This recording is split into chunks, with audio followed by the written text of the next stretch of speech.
Today's show is sponsored by Yafa Bay and her Spirit of Tepereth Metaphysical Marketplace, here to provide you and your naturally special gifts with guidance and support through your life's journey, providing you tools such as candles, incense, charms, jewelry, oils, crystals, and much more. Visit them at 1273 West Broad Street in Columbus, Ohio, or online at spiritoftepereth.com. You can find all our sponsors' information in the show notes on our website. Now let's start the show. The controversial group leading in charge, ADOS, or the American Descendants of Slavery. The controversial group ADOS, or the American Descendants of the controversial group ADOS, the American Descendants of the controversial group ADOS. Welcome to the Articles of ADOS podcast, a weekly show where we bring you undiscussed news, articles, and information important to the American descendants of slavery, our friends, and our allies. You can find us every Friday, 10 a.m. on WCRS 92.7 and 98.3 here in Columbus, Ohio. Or as always, you can listen on your favorite podcast app. This is episode 33. I am your host, Lisa Todd, along with my co-host, Daud Giazan. On today's show, we will share articles from The Week, The Atlantic, NPR, The Guardian, and Brookings blog. Later in the show, stay tuned for our main event, where we dive into and interview the article, The Challenges Facing Black Men and the Case for Action. Personality. Peace. This week in our personality piece, I'm going to pose a question that forces us to have, say it with me, Personalities. Exactly. Okay, what questions do you have for us this week? Is America the bottom caste of the world and the world's consumer base? Given our lack of creating and manufacturing the majority of the things that we buy, America and ADOS seem to be, in a way, on the same caste. And you know the old mantra goes, anytime you hold someone down, you stay down with them. Welcome to the bottom, America. Would you agree? Yes, I do. And in fact, that was studied. It's just not talked about much. Can't remember the lady's name. Fantastic lady in the civil rights struggle. She was the head of the Civil Rights Commission. And they did a world study. And it was definite that virtually in every measure, people of darker hue around the world are literally the world's bottom caste everywhere. But America in its, I'm talking about entirety. Like, we are not manufacturing. Like, if I go to buy something, a lot of times it's coming from China. I gotta wait 30 days or 45 days or whatever to get it. But a lot of things that are affordable, let me put it that way, are coming from China, and a lot of things that are out of price range are from America. Therefore, we're buying more things from around the world. So it's like, you know, they say that ADOS is the bottom class. We're consumer class. We're not producing as a race. We are consuming as a race. And I see that as what the same thing America is. Mm-hmm. Yeah, the manufacturing jobs have gone. So there's less opportunity for ownership, more reliance on income and having to work for that, and even lesser high income jobs, such as the age of Uber. Previous to that was the age of Walmart and those types of things. So this is happening across all income levels and career levels that were once prevalent in this society have now been eviscerated. Mm-hmm. So much so that it's areas of concentration that holds high income potential and potential wealth building, but that escapes people more so when you go to the more service sector jobs that we are disproportionately been located in. Yeah, and I what I mean by welcome to the bottom America is a lot of times I feel like America is the, for lack of a better term, hood. You know, it's the world is if the world is a ghetto, America is home base. Well, it's becoming more so that way because those manufacturing jobs would allow for more potential at higher incomes, and therefore accumulation of wealth have been depleted for most of all Americans, unless you're in the highly technical fields and other specialized fields, doctoring, that sort of thing. So you have less of those opportunities, and you have what is now popularly known for the last 4 or 5 years, the gig economy. Again, someone sits somewhere and comes up with these names like gig economy to normalize these actions in our society, which if they were done 30 years ago would have been considered reprehensible. Because people would know you can't have a living off of devoting your time to that. You devote your time to, you should be able to have a living. But they've counted on the millennials and those younger than the millennials to go into a reality where you use your labor just in the form of a job, not in terms of how the job can really benefit you other than an income. So there used to be a pension, there used to be means of gaining sustenance and stability. And we have less stability, more gig economy. And a gig economy, you don't have much of a future from. But if you're young and you've been born into it and you've normalized it, then it's just the way things are. Yeah, I know that Trump took a lot of heat for his America First approach. I wish he was more America First. Being an American, I don't understand what a negative connotation in that is, where Americans, we need America to be successful as Americans. So if America is successful, we're manufacturing, we're creating jobs, if we're being consumers, we're consuming from our own country, we're consuming and buying from our fellow neighbors and, and that includes ADOS, black businesses in that.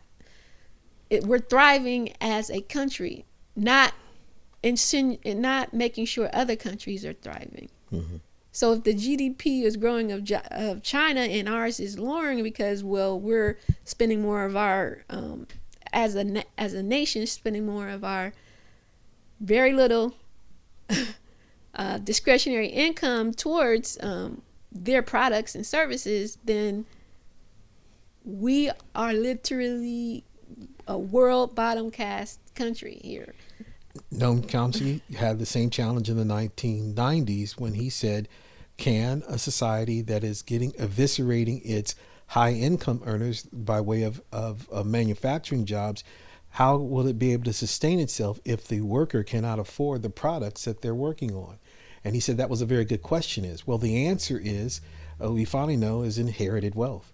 That the number one people that are purchasing homes are people that have inherited that income rather than actually worked or labored for it. So all this talk in the last 20 years about the death tax and estate taxes and all that stuff, they were political maneuverings among the legislative class of society, where the donors really wanted that ability so that their children and their grandchildren and their great-grandchildren can continue to earn income without the sweat equity of labor, but can benefit from the fact that they will be able to amass large amounts of wealth because they were preferred in the society, or they've been able to hand down from other generations so that their great-grandchildren could benefit from not having to really work for labor, but they earn income simply because they were born into the right families. And that's what they've saddled our society with, especially these last 10 to 20 years.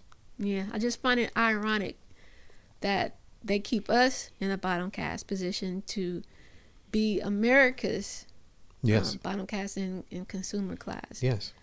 And the biggest one is the slave labor class that we don't call slave labor. They're just in prison. But a lot of manufacturing jobs that could not go abroad, that's exactly where they shifted their production facilities, prisons. It's diabolical. Shame. It is. So when you deal in the dirt, you live in the dirt. Literally. But the sad thing is, so many of us have normalized it. Right. So it's like when I said welcome to the bottom, I think America likes being in that position where, and by America I mean our politicians and government officials, because we'll always need them to do nothing. Yeah. To change it. Yeah. Really, literally. It's like, and that's what I meant by when Trump, I wish he would have been America first. He wasn't America really first. It was like, come on with America first. I'm waiting. Yeah, he was his class first. But, so America says it wants, is, what do you call it? Proud to be American. Yeah. Um, I know what song you're thinking about. Well, we discussed this last week during our personality piece. It's the same dynamic. It's hypocritical. It's hypocrisy. Yeah. It has always been based on mythology. It's not been real. Saying something that they were presenting an image of what America first, but really preferring, and even with the new administration coming in, preferring a more worldview of handling our affairs, foreign and domestic, in a worldview, not an America first view. I don't understand how we cannot save our country first, and rather than saving the world first. But that's just, it's not a Trumpism, it's a survivalism. We have to save where we live is most important in saving it, and at the same time taking care of those citizens that are American citizens first. You know what I mean? We're in other people's affairs, and this is another tangent, and we're almost out of time. All of this benefits the elite, which is the same question we came to a conclusion with when you asked about who benefits from both parties suppressing the black vote, the white elite. The same white elite that benefits from claiming on the one hand they love liberty, on the other hand finding ways of denying it. Yeah. So we're going to keep a watchful eye on how un-American America is. Catch the fire. If you're ADOS, an ally or friend, we encourage you to connect with a local ADOS chapter and help change your local politics. Our ADOS Ohio chapter in Columbus meets every fourth Sunday of the month. For more information on the time and location, visit adoscolumbus.org. You can also get more information on the ADOS movement, our politics, and the agenda. Please visit ados101.com. In today's Rapid News Reports, we have some articles that you may have missed, all in some way affect you and your ADOS life. Up first, we have Immigration. Executive action top Biden preview of first 100 days. From the publication The Hill. Author and writer Morgan Chalfant. President-elect Joe Biden said Tuesday that he planned to use his first 100 days in office to take action on an immigration bill, roll back President Trump's executive orders on the environment, and send assistance to state and local governments. Biden previewed his agenda in an interview with NBC News' Lester Holt, his first televised interview since he was projected the winner of the presidential election. Some of it is going to depend on the kind of cooperation I can or cannot get from the United States Congress. He's already making excuses. I'm sorry. I told you, it's going to be just like Obama again. I'm sorry. Okay. I made a commitment in the first 100 days. I will send an immigration bill to the United States Senate with the pathway to citizenship for over 11 million undocumented people in America, Biden continued. Such an immigration reform measure appears unlikely to pass the Senate if it remains under Republican control. The two Senate runoffs in Georgia taking place in January will decide the control of the Senate. I graded this article okay. And up next, from the publication The Week, entitled Obama the Pretender, written by Ryan Cooper. As a socialist, I have a confession to make. Back in 2008, I was a campaign volunteer for Barack Obama. I supported him over Hillary Clinton in that year's Democratic primary for the obvious reason. She had supported the Iraq War, and he had not. But I worked for him because I read his 1995 book, Dreams from My Father. It seemed to me he was an excellent writer and an unusually thoughtful person, especially for a politician.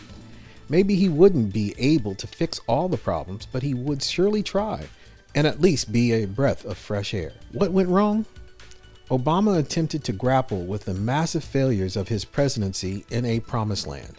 His new memoir, describing his rise to power and early presidency, but ultimately the book is slippery and unconvincing. America is circling the political toilet in part because Obama had the chance to fix many long-standing problems and did not rise to the occasion, a fact the former president is still stubbornly unwilling to or unable to see. A Promised Land is a maddening book. On the one hand, Obama's graceful eloquence is there, if somewhat more forced than it was in Dreams. And his discussions of his family life and his relationships with his closest staffers is genuinely warm. But on the other hand, Obama elsewhere evinces a political naivety and passivity that borders on the incomprehensible.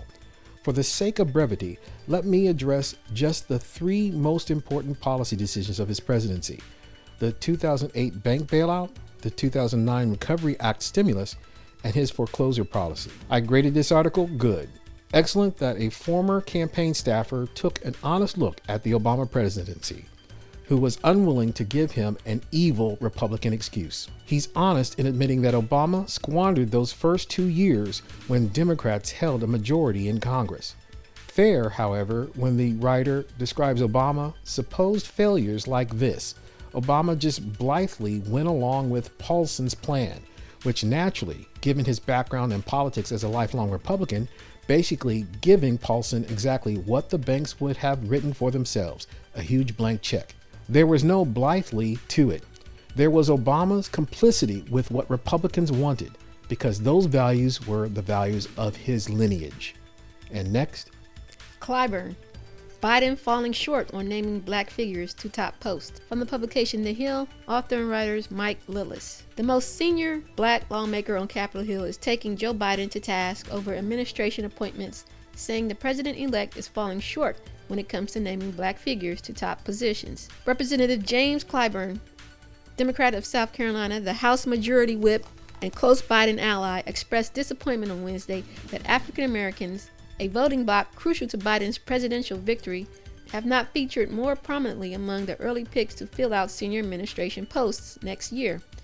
In an interview with Juan Williams, Clyburn welcomed Biden's selection of Linda Thomas Greenfield, a black veteran of the diplomatic corps, to serve as U.S. ambassador to the UN nations, but he lamented that she is so far alone among black women tapped for cabinet seats and other top slots. From all I hear, black people have been given fair consideration, Clyburn told Williams, a columnist for The Hill, but there is only one black woman so far.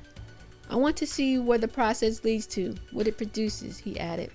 But so far, it's not good. Coming from Clyburn, the criticism carries a particularly weight. The 14th-term South Carolinian is not only the third-ranking House Democrat, a veteran of the civil rights movement and the most powerful African American in Congress, but he also helped deliver the Palmetto State to Biden at a crucial moment in the Democratic primary when Biden was limping behind the surging campaign of Senator Bernie Sanders. I graded this article okay.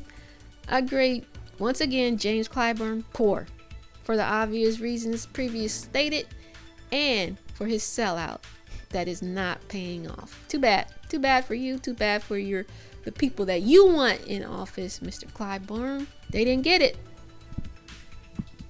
But I'm sure there's still time, right? And up next, from the publication The Atlantic, entitled "What if Black America Were a Country?" Tagline: "The statistics reveal a fragile state within a superpower." Written by Theodore R. Johnson. In a recent debate with a CNN contributor, the conservative radio talk show host Larry Elder declared that if Black America were a country, it would be the 15th wealthiest country in the world. His math proved to be incorrect, and his invocation of Black America was followed by a refutation of the concept by a fellow Black conservative. Shortly after Elder's remarks, the Republican strategist Ron Christie argued that there is no such thing as Black America, and further, that the very notion of it is antithetical to our national motto of E pluribus unum. This decades-old conversation invites a thought experiment. If Black America were a nation state, how would it stack up against other countries? How would it fare on standard measures of national power and weakness? Naturally, the exercise presumes a monolithic Black America, but this is a standard hazard when comparing large entities using statistical medians and per capita rates. Another obvious concern is that a sub-national racial demographic is not equivalent to a sovereign nation. Nearly all the sources of Black America's attributes are grounded in America's history, economy, geography, and government structures. Still, it is this truism that gives weight to the insight revealed by the following charts. Black America is a fragile state embedded in the greatest superpower the world has ever known. I graded this article good. Excellent. This was written in the last 2 years of the Obama presidency. Those Obama statistical big white lies he told to the poorly prepared Breakfast Club entertainment interviewers are revealed for the inaccuracies they were in this article. Poor, this article revealed Black Republican diatribes are horrible. And next. Twitter will hand at POTUS to Biden on Inauguration Day, even if Trump doesn't concede. Tagline: Twitter is actively preparing to support the transition of White House institutional Twitter accounts on January 20th, 2021. A Twitter spokesperson said. From the publication Politico, author and writer Nancy Scola. The presidential at POTUS Twitter handle will automatically transfer to President-elect Joe Biden the moment he's sworn in at noon on Inauguration Day. Whether or not President Donald Trump has conceded, the company confirmed to Politico on Friday. Same goes for at White House, at VP, at FLOTUS, and a handful of other official accounts associated with the presidency. Twitter is actively preparing to support the transition of White House institutional Twitter accounts. As we did for the presidential transition in 2017, this process is being done in close consultation with the National Archives and Records Administration. The handover requires no sharing of information between the outgoing Trump team and incoming Biden team, according to the company. All existing tweets on those accounts will be archived, and Twitter will transfer the accounts reset to 0 tweets to be Biden White House that day. Why it matters. Trump has protested Biden's victory, even though results released by election officials clearly give the race to Biden. GSA, the federal agency responsible for triggering the start of the formal presidential transitional process, has thus far declined to do so. Why it might not matter. President Trump has used his personal account at Real Donald Trump for most of his tweeting, even while president. Trump, as a private citizen, will keep control of that account. I graded this article hilarious and a reminder that we borrow our space on these social media sites. It's not ours, it's not yours, it's theirs. Even you, Mr. President. And up next, from the publication News One, entitled "The NAACP Legal Defense Fund Won't Let Daniel Cameron Forget How Terribly He Handled Breonna Taylor's Case." Tagline: A detailed report released by the NAACP's Legal Defense Fund provides facts and figures about the case while also calling for the appointment of a special prosecutor. Written by News One staff. On Tuesday, the legal branch of the NAACP released an in-depth report recounting the ways Kentucky Attorney General Daniel Cameron mishandled the investigation and the grand jury proceedings in the Breonna Taylor case. Today, we released a report detailing the flawed grand jury process in which Attorney General Cameron's office tailored their presentation, which was rife with bias, to protect law enforcement. A tweet from the organization's Legal Defense Fund's official account read, "The Legal Defense Fund is calling for the appointment of a new independent special prosecutor, echoing the sentiments of Breonna Taylor's family and numerous other critics who feel the whole investigation provided not the slightest semblance of justice." The report asked Kentucky Governor Andy Beshear to enact legislation to create an impartial council of prosecutors to assist in future cases of criminal wrongdoing by law enforcement. The report also points out the ways Cameron's office leaned on inaccurate, misleading, and irrelevant information to present to the grand jury in an effort to give preference to the Louisville Metro Police Department, LMPD, an act unbefitting of an attorney general whose job is to act as the people's lawyer for citizens, according to USA.gov. The Legal Defense Fund also claims Cameron's office failed to release crucial evidence, failed to show how the LMPD violated protocol and evidence of racial bias during the questioning of Taylor's boyfriend, Kenneth Walker. I graded this report fair. The tagline should have been the headline. An investigation should be demanded. Are we not beyond merely not letting the likes of Kamala, the likes of Daniel Cameron, not forgetting what he has done? He needs to be prosecuted without question, period. And next, Iowa Congressman asks if Senator Kamala Harris is a descendant of slave owners. Tagline: Steve King is known for offensive remarks. From the publication BET.com, authors and writer, BET staff. An Iowa congressman who is known for his offensive remarks publicly asked Vice President-elect Kamala Harris, who identifies as both Black and South Asian, if she's the descendant of slave owners. It is one of a list of incendiary remarks that has even made other Republicans distance themselves from him. On November 22nd, Republican Rep. Steve King tweeted, "I'm reading that Kamala Harris made history as first woman, first Black woman, first Asian woman, etc. equal a boatload of intersectionality points. But Kamala, are you descendants from slaves or slave owners?" I graded this article unnecessary. It is basically a copy-paste piece. However, I would like to know the answer to that question. Miss Harris, what are ya? Who you? Up next. From the publication The Guardian, entitled Obama, Republicans Portraying White Men as Victims Help Trump Win Votes. Tagline: Former president made remark about Republican messaging in interview with Breakfast Club. Written by Amanda Holpack. Barack Obama said part of the reason 73 million Americans voted to re-elect Donald Trump in the election was because of messaging from Republicans that the country, particularly white men, are under attack. In an interview with the radio show The Breakfast Club on Wednesday to promote his new memoir, A Promised Land, Obama said Trump's administration, which he did not name directly, objectively has failed miserably in handling just basic looking after the American people and keeping them safe, and yet he still secured millions of votes. What's always interesting to me is the degree to which you've been created in Republican politics, the sense that white males are victims. Obama said, "They are the ones who are under attack," which obviously doesn't jive with both history and data and economics. But that's a sincere belief that's been internalized. That's a story that's being told, and how you unwind that is going to be not something that is done right away. I graded this article poor. Wait a minute.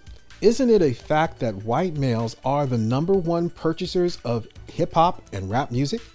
Why wasn't that category a turn on for white men to vote for Trump, making what Mr. Obama's despicable analysis of black men even more irrelevant, along with the condescending tone he is so used to delivering at black men?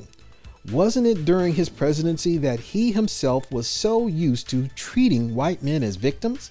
Isn't this the reason why he came to such a conclusion after calling the white police officer stupid for what he did with Professor Skip Gates?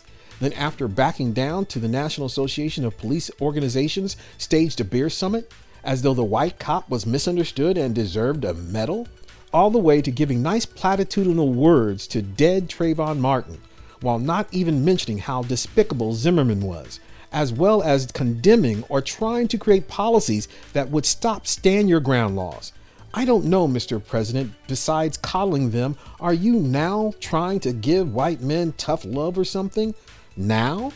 It's a little too late for that, don't you think? And next. Letter to the editor. Reparations. From the publication Bakersfield.com, author and writer Jacob Bookout. In our current political climate, I have noticed a shift in mood concerning financial policies established for the American people.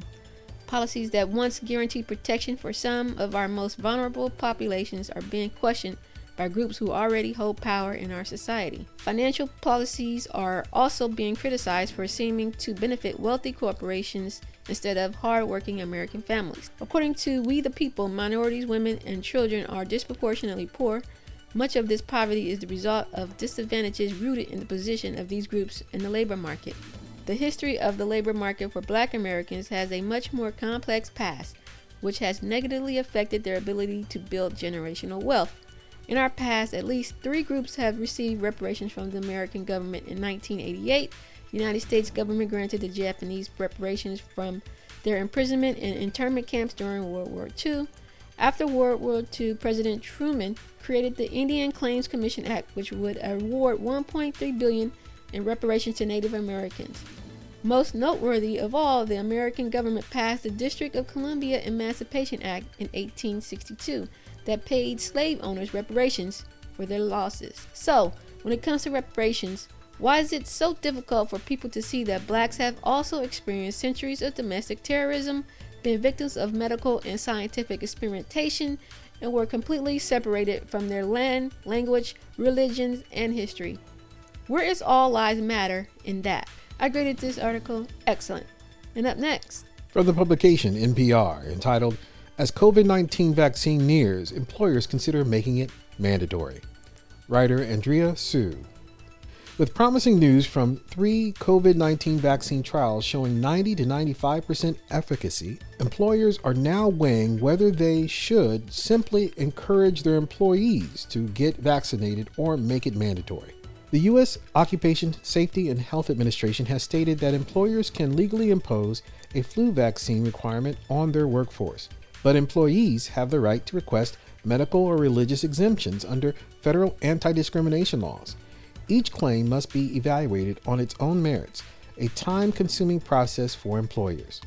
Despite the minefield, Johnny Taylor Jr., president of the Society for Human Resource Management, predicts many employers will opt for mandates, more now than he would have guessed several months ago. Employers have an obligation to get rid of known hazards in the workplace, he says, and COVID-19 has proved to be a hazard unlike any other. I graded this report fair.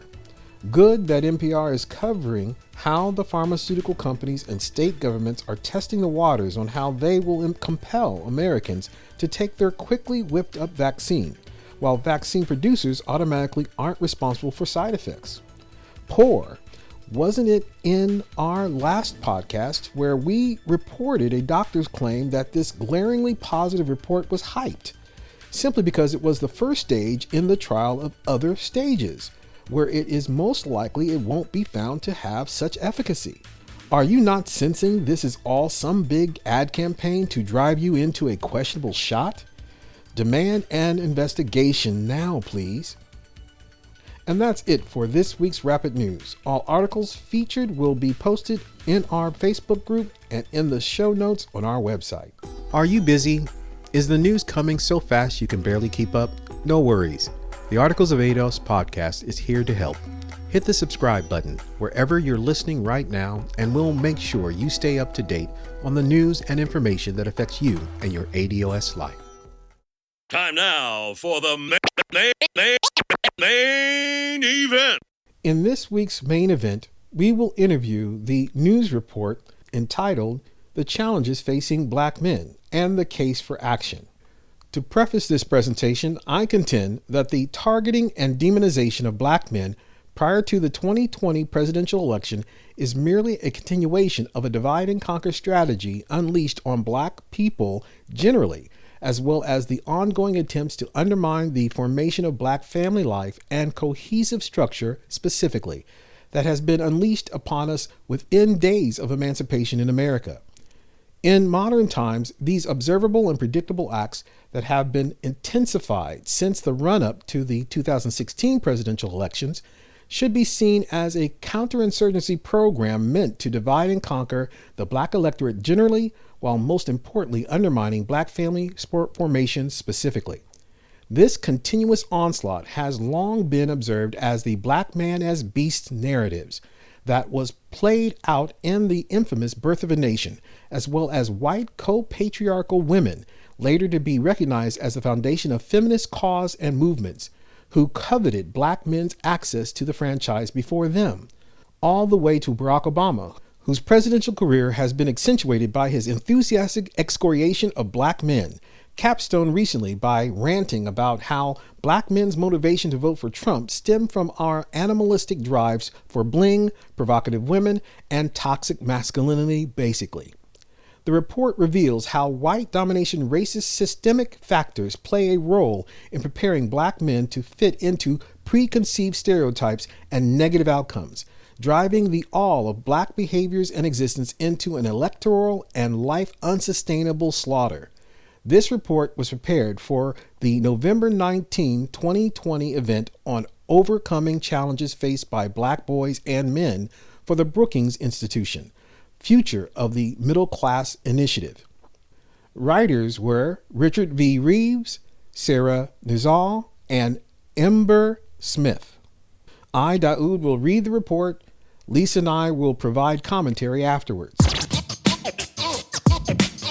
To be male, poor, and either African American or Native American is to confront on a daily basis a deeply held racism that exists in every social institution, writes our Brookings colleague Camille Bossett. No other demographic group has fared as badly, so persistently, and for so long. To meet this appalling crisis, Camille calls for nothing less than a new deal for Black men. Creating this new deal is one of the core priorities of the Race, Prosperity, and Inclusion Initiative, directed by Camille, but also of the New Boys and Men Project, launched today out of the Center on Children and Families. The elements of this new deal will likely consist of intentional policymaking in the fields of education and training, the labor market, family policy, especially for fathers, criminal justice reform, and tackling concentrated poverty. This is one area where it is reasonable to hope for some bipartisan action. Witness the creation of 2019 of a new commission on the social status of Black men and boys, charged with recommending policies to improve upon or augment current government programs. This bipartisan commission consisted of 19 members, will investigate potential civil rights violations affecting Black males and study the disparities they experience in education, criminal justice, health, employment, fatherhood, mentorship, and violence. The commission is required by law to report annually and make recommendations to improve the social conditions and provide vital guidance for Congress on effective strategies to reduce the racial disparities in education, criminal justice, health, and employment. The legislation to create the commission was introduced in the House by Representative Frederica Wilson, D. Florida, and sponsored in the Senate by Marco Rubio, R. Florida, Kamala Harris, D. California, and Cory Booker, D. New Jersey. This is a welcome and positive development. It will be important for the commission to fully understand the challenges facing Black men specifically in order to target policy appropriately. Black boys and Black men, in particular, run the gauntlet of a specific brand of racism at the sharp intersection of race and gender. Here, we provide some key facts on Black men's outcomes in 8 important domains compared to Black women, and white men. Number 1, education. In 2019, 28% of Black men ages 25 to 29 had a bachelor's degree or higher, compared to 30% of Black women, over 40% of white men, and nearly half of white women, according to the National Center of Education Statistics in 2019. The gap is greater still at higher education levels. Only half as many Black men have a master's degree, 4% as Black women, 9% white men, 8% and white women 13%. Young Black men are poorly served by schools. Number 2, upward mobility. Black women and white women raised by low-income parents, those in the bottom of the 20% of the income distribution, have similar rates of upward intergenerational mobility, measured in terms of their individual income as adults. Black men, by contrast, are much less likely than white men to rise up the income ladder, according to Raj Chetty and his team at Opportunity Insights, who have crunched the numbers on 20 million Americans in the 1978-1983 birth cohorts. A third of white men raised by low-income parents end up in the top 40% of the income distribution as adults, compared to only 19% of Black boys. The figure below shows the probability of moving up the income ladder for children raised by low-income parents by race. The data shows that Black men raised by low-income parents face twice the risk of remaining stuck in intergenerational poverty, 38%, as Black women, 20%, in terms of their individual income. Note, however, that Black women fare worse in terms of household income than in individual income, especially compared to whites, itself a reflection, in part, of the worse outcomes for Black men. Black boys raised poor are at most risk of remaining stuck in poverty. Number 3, earnings. Black workers, regardless of gender, earn less than white workers, and white men have substantially out-earned white women and black workers since 1980, according to current population survey data. For both black and white workers, men earn more, but the gender gap is much smaller for black workers. The figure below shows the weekly earnings of full-time workers, hourly and non-hourly, for black and white workers by gender since 1980. The results are striking. Black men earn $378 less per week than white men and $125 less than white women. Overall, white women have seen the biggest increase in earnings, overtaking black men in the 1990s. Black men earn less than white men and women. Number 4, labor force participation. The labor force participation rate for black men aged 20 and over is 5.6 percentage points lower than for white men. The U.S. Bureau of Labor Statistics notes that this excludes the incarcerated population. Many men and women face different considerations when deciding to participate in the labor force. So here, for simplicity, we compare black and white men in terms of labor force participation. Black men are less likely to participate in the labor force. Number 5, unemployment during the COVID-19 pandemic. Black men have the highest unemployment rate of civilian, non-institutionalized black and white men and women over age 20, according to the Bureau of Labor Statistics. There was a large race gap in the unemployment, independent of gender, even before COVID-19 swept the U.S. Prior to March 2020, black men consistently had among the highest unemployment rates of black and white workers. Unemployment shot up for everyone in April, and black women faced higher unemployment than black men for 2 months. As unemployment began to fall for most in June, black men's unemployment rose and remained high through September. The last month data is available. In September, 12.6% of black men were unemployed, compared to 6.5% of white men. Black men are twice as likely to be unemployed as white men. Number 6, life expectancy. Women live longer than men on average, but there are big race gaps too. Life expectancy is lowest for black men among black and white people, according to CDC National Center for Health Statistics, both at birth and at age 65. For white men, life expectancy at birth is about 6 years lower than at age 65. But for black men, that gap is over 9 years, showing that black men are more likely to die prematurely. Black men die 4 years earlier than white men. Number 7, COVID-19 death. Black men have been the most likely among black and white Americans to die of COVID-19 at a rate of 2.4 times that of white men, according to CDC through July 2020. The figure below showed that 80 of the 100,000 black men in the United States had died of COVID-19 by July 4th. Black men are more likely to die from COVID-19. Number 8, criminal justice. Black men face a much higher chance of being incarcerated, according to Bureau of Justice data. The figure below shows the proportion of state and federal prisoners of each race and gender, compared to the share of the U.S. adult population. Black men are overrepresented among prisoners by a factor of 5, 32% versus 6%. Black men make up the largest share of prisoners. The case for action. These are hard facts, but ones that have to be faced in order to respond to the once-in-a-generation moment of racial reckoning taking place in the U.S. right now. Policymakers should consider black men's experience and these select facts through the lens of intersectionality, a framework pioneered by Kimberly Crenshaw for examining how identities can combine to create specific nodes of disadvantage. Intersectionality points to the need to see individuals in the context of a wide range of identities, rather than in simple binary terms such as male or female, black or white, gay or straight. This can highlight the position of multiply burdened groups, as Crenshaw puts it. On many social and economic measures, black men fare worse not only than white men, but white women and black women, as we show above.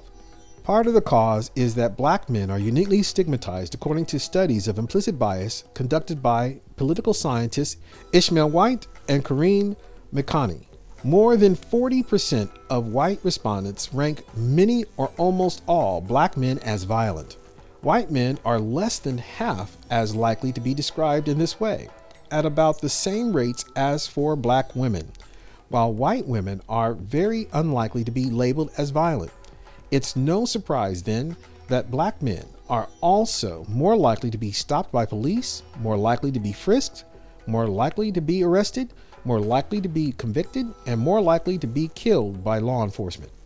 As Rashawn Ray, a Rubenstein Fellow at Brookings, argues, black men have a different social reality from their black female counterparts. He writes, the perceptions of others influence black men's social interactions with coworkers and neighbors and structure a unique form of relative deprivation. In this regard, the intersectionality framework becomes useful for illuminating black men's multiplicities and vulnerabilities. Given the weight of evidence on the specific and unique plight of black men, general policy recommendations will not suffice. Breaking the cycle of intergenerational disadvantage for black boys and men requires first a deeper understanding the gendering of their race and the racialization of their gender, and second, a battery of specifically tailored policy interventions, a new deal for black men, no less. Well, that completes this reading of the report. You can get the link to this full article on our website in this week's show notes. Coming up, we have the commentary on this report. Stay tuned. We want to take the time to give our friends and listeners a shout out. Thank you for clicking that subscribe button and for liking and sharing the podcast. You can also continue supporting the show by joining our Patreon, where you can receive exclusive content and promotional items for as little as $3 a month. Sponsoring the show will ensure that we can continue to bring you the news and information important to your ADOS life. So head on over and join us at patreon.com/articles of ADOS. All right, so what do we think of this report? First, let us begin with a thank you to the brothers for their fantastic and revolutionary endeavors in black men's realities and resurrections. Dr. Ronald Neal, who has established the concepts of BMI, Black Male Independence, BMA, Black Male Agency, and has crafted the New Testament for asserting BMA and BMI. Dr. Green Gorilla, who offers challenging insights on a variety of issues from the perspective of black men. Dr. T. Hassan Johnson, who has recently launched the Institute for Black Male Studies, as well as a cornucopia of groundbreaking analysis of culture and struggles of black men. And last but not least, Dr. Tommy Curry, author of The Man Knot, who has unearthed fundamental and purposely hidden truths about black men, the black family, and our true enemies and collective struggles. In particular, what has been happening, and as we talked about earlier in the personality piece, the work of Dr. Curry especially has pinpointed that the feminist movement was born out of white women's suffrage leadership that decided to stigmatize black men because they had access to the franchise they hadn't. In doing so, they attempted to bypass black men by appealing to black women, and black women shut it down. Sadly, today, we're seeing a multi-generational push through what's called feminism that has done that very thing, undermined the connections black women and black men have in order to form healthy, functional families. So much so that you have a black person in the form of Mr. Ice Cube form a plan to benefit all black people, but be challenged because he did not single out black women and their particular plights, not realizing that they were addressing a person who had included them. And that is the design. That's an example of the design of how feminism, but more particularly white patriarchal, co-patriarchal, and patriarchal women have done the black people as a whole. And that must be ended. But until then, these brothers are doing this type of work because this work needs to compensate for the obvious counterinsurgency programming that has been going on to divide the black family. And I'm glad the work these brothers are doing because it focuses on black men, as this report I've just read and presented to our listeners sees evidence for, that we are particularly stigmatized, and that needs to be addressed. And I'm glad that these men are doing it. So specifically to the question, how do we see this report? I favor this report. It's long overdue. There's been evidence for all this since the 70s, definitely being documented, and it's not been acted upon. What has been acted upon is a loose idea that black men and black females are in troubled relationships, and an ever increasing economic system that is draining us both. Black men are particularly targeted and therefore ultimately used as the internal scapegoat problem area in our group. And therefore we all too often even add on to that, not realizing that it's all a part of the plan and machinations of a white domination racist structure. And that's what we need to get back to. Until we do that, we need to focus on rescuing black men and boys from the obvious travails they endure, along with the difficulties of black women and black girls face in this society, and address them together. But we can't do that if we end up left pointing fingers at each other, letting the person who's initiated these problems off the hook. Yeah, it's always a Twitter battle between black men and black women, and it honestly isn't the space for good communicating. It's not good to communicate in that way. Number one, you're not getting the nuances of people's meaning and intent in a lot of ways, and a lot of people are bringing in what you call their past traumas and hurt to, and generalizing a group of men or vice versa. So I tend to avoid those arguments that's going on online. Clearly, the numbers and data show that black men are in a much dire. Now, get it? Black women are not too far behind, but black men and black boys are in a desperate need for intervention, as well as the entire black family. But their numbers speak volumes. Then the numbers don't lie. When you got a generation of black men incarcerated, and maybe 25% of that is maybe black women, it's no comparison who needs that attention. And because most of the attention has been going to trying to intervene on black men's behalf, then there's been that conflict of, wait a minute, but black women and black children also need it. Yeah, we all do. But right now, we recognize and should be saying that black men are in a dire or more dire state, and they need more, quicker, faster assistance to stabilize them. Once we can stabilize our black men, then it stabilizes our black families, and then it stabilizes black women. But see, you don't, and I've said this before, black women don't see themselves being in families. So it's hard to kind of want to fight for something that you don't see yourself in.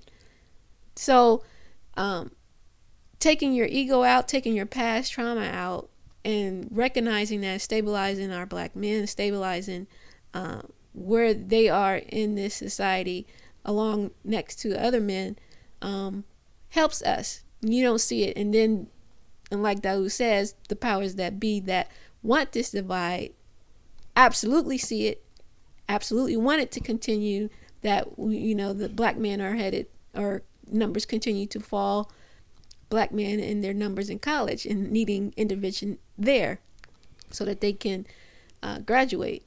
So if other people are recognizing it, sociologists, scientists, and whoever, who are the people that do these numbers? Economists are recognizing, how is it that we're black women, how is it that you're fighting with those numbers? How is it that you're fighting with that data? The data isn't lying. So, I would, if you have a hard time understanding, I would, like Daud pointed out, several of the black men who are very capable of teaching you and giving you advice on what is going on with the black men. It was, how many of them? Let me see. Four, Dr. Rhonda, I'm aware of Tommy Curry and Dr. Hassan Johnson, so I'm going to be eager to find those other voices. So number one, are you listening to other voices, other black men voices Or is it just black women that you listen to? So start with listening to black men and their voices, and then maybe you can learn something. Maybe you can recognize in you that you have a bias sort of towards black men and possibly men in general. I don't want to generalize, how you feel, but you can't ask for and demand your voice to be heard and then ignore other voices, especially when they're in your race, especially if their numbers show that they are doing worse than you. And people claim that when we get into those discussions, that people are just aiming for, in the midst of those discussions, as who has suffered the most. It becomes the Holocaust Olympics. And if you are dissuaded by that, if that undermines your ability to reason through this, then I say that's good. I believe that this all could be done and addressed simultaneously. We don't have to do things specifically for males only or specifically for women only. They can be done jointly. The biggest way they can be done jointly right now is advocating for reparations. That benefits us all. And that's, if you can't see anything else, if you get into the oppression Olympics and take sides, go ahead. If you've done that, continue to do that.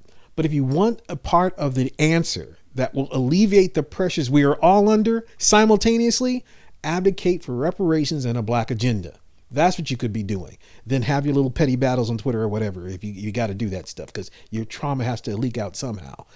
But if you are serious about changing these outcomes, these problems, do that which will benefit us all, that we can start from. And then we can also start on the work of healing both genders and ultimately strengthening our family. That's what I'm supportive of. And I support that because, a lot of times things get spouted out on social media, and you can tell that vice versa on both sides, men or black men or black women are hurt. Mm-hmm. And of course, hurt people hurt people. That's right. It literally happens. And so that doesn't discount the data. Exactly. So if you're saying mean things to each other and hurtful things to each other, one another on social media, it's not fixing the information. It's not fixing our families. It's just not. And could possibly be making our families even worse. Not worse, but could be harming our families even more. So I would implore you to find space. I know it's hard to find African American mental health professionals that can work you through your traumas that you have with one another, but it has to be done. It has to be done. If you're hurt personally, if men in your life are have hurt you personally, absolutely you are online right now hurting other men. And the reason why I did this main event the way I did is so that it could be unadulterated look at what the facts are. At the same time, it's an appeal to the psychology we witnessed by the white domination, racist, CIA, and Democratic parties on this mission to destabilize, undermine black relationships and the black electorate by honing in on propping up black women and finding problematic the existence of black men. And this was really played out during that interview that Mr. Ice Cube was under with the Fox Soul publication or discussion they had with women who absolutely argued with him about them not being in the plan. That is an example of the blowout of the stressors of white domination racism. I am not calling for those women to be called names, put down, or harmed. They need to be treated like the men who have done horrible things and inappropriate things. We need to hold everyone accountable for their behavior. At the same time, we have to recognize these are displays of trauma experiences that are being played out horrible ways. And that doesn't just mean that you're just nice to them and just forgive them. The issue is that they're held accountable for their inappropriate behaviors, like the women should be held accountable for their missteps during that discussion, but they also need to be treated. They misstep a lot on that show. well, they need to be treated. They're showing the signs of taking in the indoctrination, the counterinsurgency messaging, the identity that makes black men as beasts problem.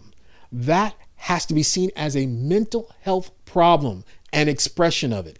And we can't just get angry at it and point fingers at it and say that it's horrible and evil. Women do. Sadly, too many men step into that venture. They are, in fact, signs, both men and women, under extreme levels of oppression that are intergenerational in nature, display. That means they need to be held accountable when those behaviors harm others, but they more importantly need treatment in order to get through those trauma barriers that undermine their abilities to function fully as human beings and secondarily as Black humanity. All right, well, that completes our commentary on this week's main event. Check back next week for another interview and another article. See what we think about what's going on in our ADOS life, ADOS community, and ADOS politics. We're coming to get our check. There you have it, another week, another show. Thanks for joining us on the Articles of ADOS podcast. Make sure to visit our website, articlesofados.com, where you can join our mailing list and see the show notes for today's episode. Be sure to tune in next Friday for a new episode of Undiscussed News you may have missed. If you have any questions, comments, or feedback, send us an email to listeners@articlesofados.com. And remember, you can catch us live at 10 a.m. every Friday on WCRS 92.7 and 98.3 here in Columbus, Ohio.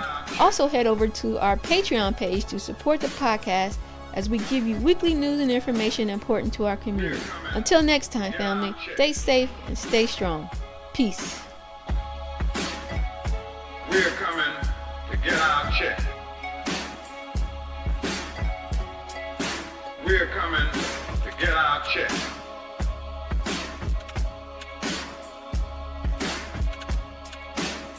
We're coming to get our check.